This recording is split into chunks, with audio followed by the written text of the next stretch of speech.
കേരള ടൂറിസത്തിന്റെ പ്രമോഷനുമായി പാകിസ്ഥാന് വേണ്ടി ചാരവൃത്തി നടത്തിയെന്ന കേസിൽ അറസ്റ്റിലായ വ്ളോഗർ ജ്യോതി മൽഹോത്ര 7 ദിവസത്തെ യാത്രക്കിടയിൽ പയ്യന്നൂരിലും ഇവർ എത്തി.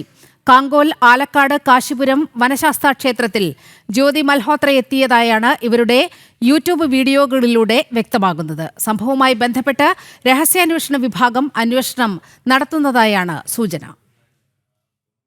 ഇന്ത്യൻ നേവിയുടെ സുപ്രധാന ട്രെയിനിംഗ് സെന്ററായ ഏഴിമല നാവിക അക്കാദമിയും CRPFന്റെയും ആർമിയുടെയും ഉൾപ്പെടെ നിരവധി ട്രെയിനിംഗ് സെന്ററുകളുമുള്ള സ്ഥലമാണ് കണ്ണൂർ.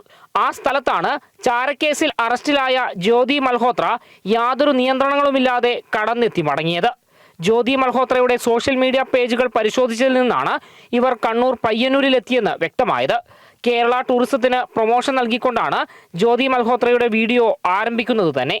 കഴിഞ്ഞ ജനുവരിയിൽ കേരളത്തിൽ നടത്തിയ 7 ദിവസത്തെ സന്ദർശനത്തിനിടയിലാണ് ജ്യോതി ഇവിടെ എത്തിയതെന്നാണ് വിവരം. സംഭവത്തിൽ കേന്ദ്ര രഹസ്യാന്വേഷണ വിഭാഗം അന്വേഷണം ആരംഭിച്ചിട്ടുണ്ട്.